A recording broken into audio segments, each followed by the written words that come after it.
Welcome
to AS lifestyle blogs. নমস্কার, আপনারা দেখছেন আমাদের চ্যানেল। হ্যাঁ, আর আমি আজকে যে দিদির বাড়িতে চলে এসেছি, সে শুধু মানে আমার পাড়ার একজন নয়, মানে আমার পাড়ার প্রতিবেশী শুধু নয়, তিনি হচ্ছেন একজন ডান্সের খুব ফেমাস পার্সোনালিটি আমাদের হুগলি জেলার। আর তার সাথে সাথে অনেক জায়গায় প্রোগ্রাম করেছেন, পারফরমেন্স করেছেন। আমি একটু দিদিকে বলবো হ্যালো বলে দিতে আমার। হ্যালো এভরিওয়ান, নমস্কার, শুভ সন্ধ্যা। একদম। তা আপনারা তো ইন্ট্রোডাকশনটা তো হলো একটু, এবার আমি আস্তে আস্তে কোয়েশ্চেন আনসারের দিকে যাব। দিদি যে কাজটা করেন, মানে আমাদেরকে যে এত ভালো ভালো ডান্স উপহার দেন, আমরা দেখতে পাই অনেক কিছু, তা সেই ব্যাপারে আরো অনেক কিছু ডিটেলসে জানবো। আপনাদের যা যা জিজ্ঞাসা আছে, কোয়েশ্চেন আছে, সেগুলোও সব জানবো। আর তার সাথে আরো অনেক গল্প হবে, আড্ডা হবে, মজা হবে। ঠিক আছে, তাহলে আমরা স্টার্ট করছি। হ্যাঁ, কেমন আছো? একদম ভালো আছি। হ্যাঁ, তুমি কেমন আছো বলো? চলে যাচ্ছে। Thank you. ঠিক আছে, তাহলে আমরা স্টার্ট করছি এবার কোয়েশ্চেনের দিকে। ফার্স্ট কোয়েশ্চেন আমার যেটা তোমার কাছে থাকবে সেটা হচ্ছে, তো আমি তো মানে জানি অনেকদিন ধরেই যে তুমি ডান্সের অনেক জায়গায় পারফর্ম করেছো। ইভেন ডান্স বাংলা, ডান্স জি বাংলা, যেটা আমাদের খুব ফেভারিট চ্যানেল, সেখানে ডান্স বাংলা ডান্সে 2006-07 ওই টাইমের পার্টিসিপেন্ট ছিলে ডান্স বাংলা ডান্স জুনিয়রের। তা তুমি এই যে ডান্সের প্রতি ইন্টারেস্ট বা আগ্রহটা জন্মালো, এটা তোমার কিভাবে হলো?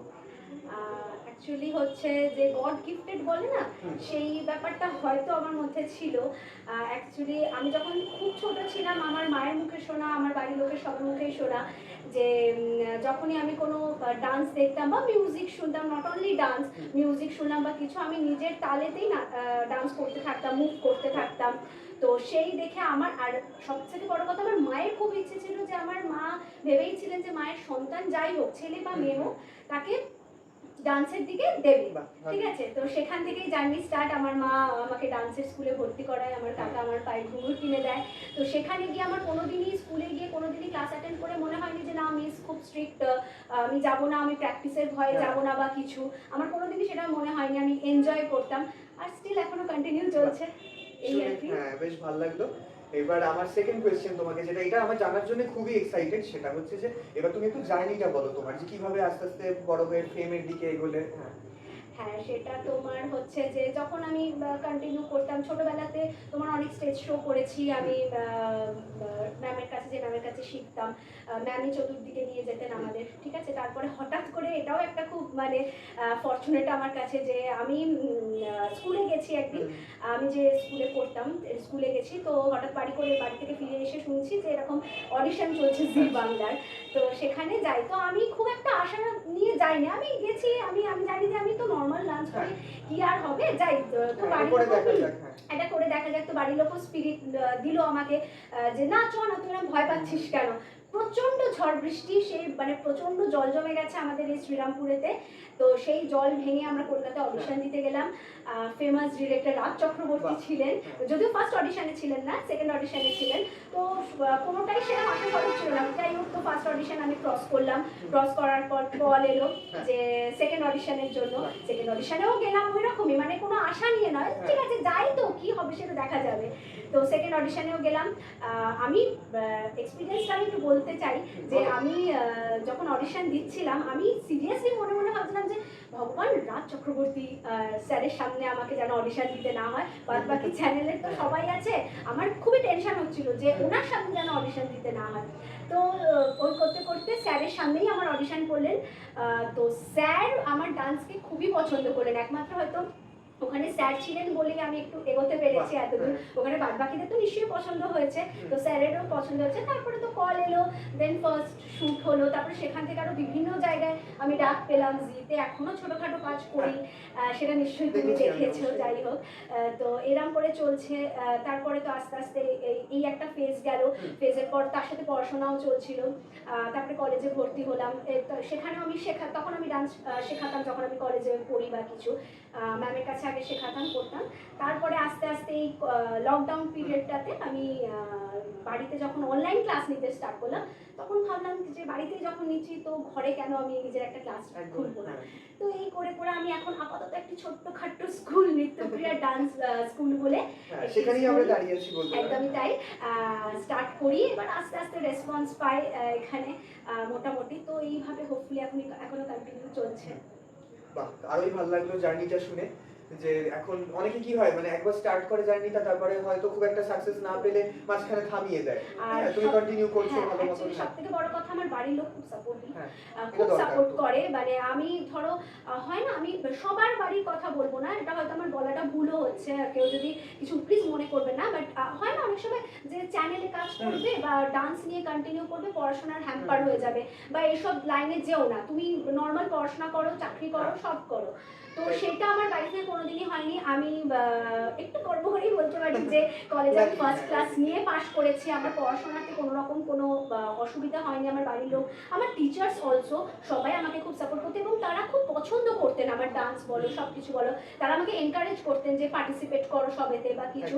এইভাবেই চলেছে আর এখনো চলছে। আর আমি এরকমও না, আমি একটি স্কুলে এখন জবও করি, তার সাথে আমি এটা এখন কন্টিনিউ করছি। হ্যাঁ, গ্রেট, খুবই ভালো লাগলো শুনে। তার ব্যাপারটা যেটা দেখলাম আমরা, যে তোমার পাস্টটা জানলাম, প্রেজেন্টটা জানলাম, এবার একটু ফিউচারের কথায় আসা যাক। যে ধরো এখন তো মানে তুমি শেখাচ্ছ, অনলাইন ক্লাসও নিচ্ছ, অফলাইন ক্লাসও নিচ্ছ, এবার তারপর ফিউচারে কি করার ইচ্ছা আছে? যে ধরো ডান্স একাডেমিটাকে আরো বড় করার কিছু। একদমই তাই। অ্যাকচুয়ালি এখন আমি ফিউচার আমার স্টুডেন্টের মধ্যে দিয়ে দেখি।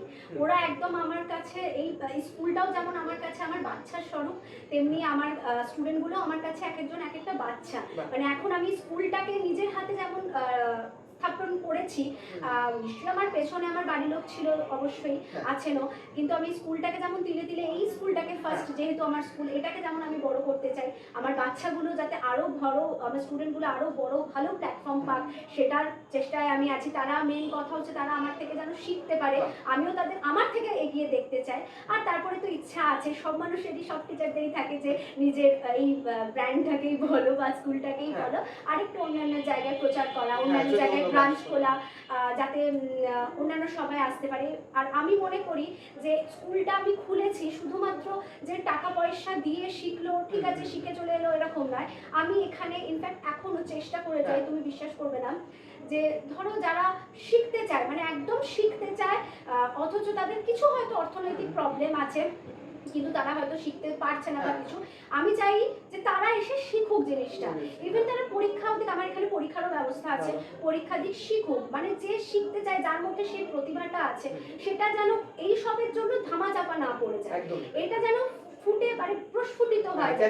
হ্যাঁ অবশ্যই, এত ছোট ছোট বাচ্চার বলো, ছেলে মেয়ে বলো, বড় সবাই বলো, আমি তো অনেক স্টুডেন্ট ধরো এত বছর ধরে যেহেতু শেখাচ্ছি, এটা তোমার লকডাউন পিরিয়ডে খুললেও আমি তো তার আগে থেকে কন্টিনিউ করছি।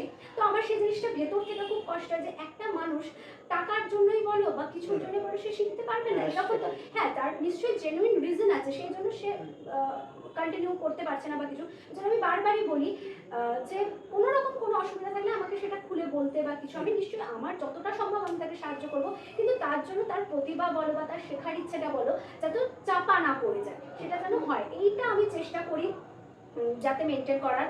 আর ভগবানের কাছে একটাই প্রে করবো, এটা যেন আমি মেনটেন করে কন্টিনিউ করতে পারি, এরকম আসে যে না একমাত্র মোটা টাকা দিয়ে যারা ভর্তি হতে পারবে তাদেরকেই আমি করাবো, এরকম না। আমি চেষ্টা করি ওপেন টু অল, মানে সবার জন্য, সব ধরনের ফ্যামিলির কাছে যেন আমার এখানে জায়গা থাকে। একদম। তা এটা তো বেশ ভালো ব্যাপার তুমি যেটা বললে, যে এমনিতে আমরা নানান ফিল্ডেই দেখি যে ড্রয়িং বলুন, অ্যাক্টিং, সিঙ্গিং, মিউজিক, এদিকে ডান্স, তারপরে ইভেন খেলার দিকে স্পোর্টসেও অনেকেই কি হয় যে হয় পড়াশোনার চাপে, না হলে টাকা পয়সা ফিনান্সিয়াল কন্ডিশনের কারণে ট্যালেন্ট থাকা সত্ত্বেও এগিয়ে যেতে পারে না, তাকে কোনো কারণে হয়তো থামিয়ে দিতে হচ্ছে ব্যাপারটা। সেইটাকে তুমি যে তাও একটু তাদেরকে হেল্প করছো যে তারা যদি ইচ্ছা থাকে সেখানে শিখতে পারে, এই ব্যাপারটা খুবই ভালো। অ্যাকচুয়ালি আমি হেল্প সেরকম কিছু করে, আমি জাস্ট বলি তারা শিখুক, আর আমার কিছু চাই না। তারা জাস্ট আমাকে ভালোবেসে, ডান্সটাকে ভালোবেসে, এই স্কুলটাকে ভালোবেসে, নিজের ফ্যামিলি মনে করে, ফ্যামিলি মেম্বার হয়ে শিখুক, আমার এইটুকু। তাতে কি হচ্ছে যে হিডেন ট্যালেন্ট গুলো প্রমোট হচ্ছে, আর অনেকে এরকম বড় হবে, ফেমাস হবে আরো তারা। হ্যাঁ, তাই এবার ঠিক আমি তারপরে কোয়েশ্চেনটা তোমাকে জানবো একটা কথা, সেটা হচ্ছে যে ধরো এরকমই নানান বলতে পারো শ্রীরামপুর কেন, গোটা মানে ওয়েস্ট বেঙ্গলেই ধরো যে অনেক বাড়িতেই এরকম অনেক মেয়েরা বা অনেক ছেলেরা ডান্স নিয়ে এগোতে চায়। হ্যাঁ, তাদের একটা প্ল্যাটফর্ম হিসেবে ধরো কোনো টিভি চ্যানেল, যেমন স্টার জলসা, জি বাংলা, অনেক চ্যানেল আছে, এরকম কোনো জায়গায় রিয়েলিটি শোতে চান্স পেতে চায়, তাদের উদ্দেশ্যে কি মানে মেসেজ দেবে যাতে তারা সাকসেসফুল হয়, কিভাবে তারা এগোবে এরকম? প্রথমে আমি একটা কথা বলতে চাই যে আমরা প্রথমে যদি ভেবে নিই যে আমি ওই টিভি শোটাতে পার্টিসিপেট করব বা ওই জায়গাটাতে যাব, সেটা তার শেখার ইচ্ছে নেই, তার শুধুমাত্র সেখানে যাওয়ার ইচ্ছা আছে, ঠিক আছে? আমি প্রথমে বলবো এটা একটা খুব সাধনার জিনিস, নাচ বলো, গান বলো, যাই আমরা শিখি না কেন, এটা সাধনার জিনিস। এবার নিশ্চয়ই তুমি এটা মানবে যে কোনো জিনিস সাধনা না করলে সেই জিনিসটা আমরা পৌঁছাতে পারি না বা সেটা ছুঁতে পারি না। আমার যদি সত্যি ইচ্ছে থাকে যে হ্যাঁ আমিও একটা এরকম বড় প্ল্যাটফর্ম পেতে চাই, আমি কাউকে যেতে মানা করছি না, ইভেন করবোও না, নিশ্চয়ই সবাই যেতে চায়, সবাই নিজের ট্যালেন্টকে শো করতে চায়, আমি নিশ্চয়ই তারা যাবে, বাট তার আগে প্র্যাকটিসটা দরকার। প্র্যাকটিস করতে হবে, তোমাকে প্রপারলি শিখতে হবে জিনিসটা কি। আমি শুধু মাস কয়েকের জন্য শিখলাম, শিখে নিয়ে চলে গেলাম, সেটা তোমার কিন্তু জাস্ট ফর টেম্পোরারি হবে। তুমি কিন্তু ভেতর থেকে কিছু শিখতেও পারলে না, তুমি কোনো নলেজও গেইন করতে পারলে না। হ্যাঁ, আর এটা শুধু ডান্স মানে শুধু কিন্তু তুমি মুভমেন্ট করলে হাত পা দিয়ে সেটা কিন্তু না, ডান্স মানে কিন্তু একটা পুরো জার্নি, একটা পুরো এক্সপিরিয়েন্স, বডির বলো, লাইফের বলো, ইমোশন বলো, সব কিছু, এভরিথিং। মানে আমি হয়তো এখন সেটা বোঝাতে পারবো না, বাট সব কিছু। এবার সেই জিনিসটাকে তোমাকে সাধনা করতে হবে, শিখতে হবে প্রপারলি, তারপর তুমি যাও না আস্তে আস্তে। নিশ্চয়ই তুমি তোমার মধ্যে যদি ট্যালেন্ট থাকে, তোমার মধ্যে যদি শেখার ইচ্ছে থাকে, তুমি যদি শিখে থাকো, ঠিক তুমি চান্স পাবে, কেন পাবে না? Why not? তুমি নিজের চেষ্টায় এগোবে, তোমাকে তার জন্য কারো পেছনে, হ্যাঁ তোমার আশেপাশে প্রচুর লোক থাকবে যে তোমাকে পুশ করবে, বাট তুমি একদম নিজের চেষ্টায় এগোবে। একদম, খুব ভালো মেসেজ এটা, আমরা ভালো অনেক কিছু জানতে পারলাম। তা যাই হোক, এবার লাস্ট একটাই কথা বলবো, সেটা হচ্ছে তুমি যেহেতু তোমার এই ডান্স স্কুলের ব্যাপারে বলছিলে, ওটাই একটু ডিটেলসে বলে দাও যে লোকে কিভাবে কন্ট্যাক্ট করবে বা কিভাবে আসবে এখানে। আমার নাম তো দিতিপ্রিয়া দে, আর আমার ডান্স স্কুলের নাম হচ্ছে নৃত্যপ্রিয়া ডান্স স্কুল। এটা হচ্ছে শ্রীরামপুর, হুগলি ডিস্ট্রিক্টে অবস্থিত। যারা ধরো তোমরা শ্রীরামপুরে থাকো, তারা বেল্টিং বাজারের কাছে কেয়ার নার্সিং হোম আছে, সেখানে এলেই আমার সাথে যোগাযোগ করে নিতে পারবে। এবং আমার একটি ফেসবুক পেজও আছে, নৃত্যপ্রিয়া ডান্স ফ্যামিলি বলে, তোমরা চাইলে সার্চ করে নিতে পারো, সেখানে আমার কন্ট্যাক্ট ডিটেলস আছে, তোমরা ফোন করে নিতে পারো, ফোন করে একদম আমার সাথে যোগাযোগ করে চলে আসতে পারো। আর আমাদের এখানে কোনো এজ ক্রাইটেরিয়া নেই, কিচ্ছু নেই। আবার আরেকটা কথা বলতে চাই, অনেকে ফোন করে জিজ্ঞাসা করে যে আমার এত এজ হয়ে গেছে বা আমার বডি একটু হেভি ডেভেলপ, তো আমি কি কন্টিনিউ করতে পারবো? দেখো, আমি বলতে চাই যে এজ ম্যাটার করে না, কোনো ম্যাটার করে না, যেটা আমরা সবাই বলি যে age is just a number. তো এজে কোনো ম্যাটার করে না, যে কোনো এজে মানুষ শিখতে চাইলে শিখতে পারে, মনের ইচ্ছাটা খুব দরকার, ইচ্ছা শক্তিটা খুব দরকার। আর যেটা বলে না যে আমি খুব হেভি, আমি একটু বাল্কি চেহারা, সেটাও ম্যাটার করে না। তুমি ফিজিক্যালি যদি ভেতর থেকে ফিট থাকো, মেন্টালি ফিট থাকো, এবং তোমার যদি ইচ্ছা থাকে করার, তুমি নিশ্চয়ই করতে পারবে। আর বাদ বাকি কিছু ম্যাটার করে না। তো এখানে সবার জন্য ওপেন আছে, কোনো এজ ক্রাইটেরিয়া কিছু নেই, তোমরা সবাই যোগাযোগ করে আসতে পারো। বাহ, খুবই ভালো হলো। তা আপনারাও একটু উপকৃত হবেন, কারণ আপনারা যদি আসেন এখানে আরো অনেক কিছু শিখতে পারবেন, জানতে পারবেন, একদম হাতে ধরে প্র্যাকটিক্যালি শেখানো হবে। একদমই, আমাদের একদমই হাতে ধরে প্র্যাকটিক্যালি শেখানো হয়, প্র্যাকটিস করানো হয়, কে কতটা প্র্যাকটিস করে এসে ডেলি দেখা হয়, আর এক্সামের তো ব্যবস্থা রয়েছে। একদম ভালোই লাগলো শুনে। আজকে তাহলে গল্প আড্ডা সবই হলো, বেশ ভালো লাগলো, খুব ভালো লেগেছে। ঠিক আছে, তাহলে আপনারা এই আজকের ভিডিওটা দেখে নিশ্চয়ই এনজয় তো করেছেন, অনেক ইনফরমেশনও জেনেছেন। এবার আমি কিন্তু পরে আপনাদের জন্য আরো নেক্সট অনেক অনেক ভিডিও নিয়ে আসবো, সে ফুড ব্লগ হোক, ট্রাভেল ব্লগ হোক, আর তার সাথে সাথে ইন্টারভিউ সিরিজ তো চলবেই, দেখতে থাকুন। হ্যাঁ, আরেকটা কথা, এই ভাই খুব চেষ্টা করে চলেছে তার এই চ্যানেলটির জন্য, খুব খাটে। আপনারা নিশ্চয়ই তাকে সাপোর্ট করবেন, সবসময় থাকবে। আপনারা যদি সাপোর্ট আমাদেরকে না করেন তাহলে কিন্তু আমরা সেইভাবে উঠতে পারবো না। তাই জন্য আপনাদের সাপোর্টটা, আপনাদের লাভটা, ভালোবাসাটা, আশীর্বাদটা আমাদের দুজনেরই খুব দরকার, আমাদের সবার, শুধু দুজনে না, আমরা যে এই ফিল্ডে যারা যারা আছি সবার দরকার। আর চ্যানেলটা অবশ্যই সাবস্ক্রাইব করবেন কিন্তু। Thank you so much. আমরা এখানেই এন্ড করছি।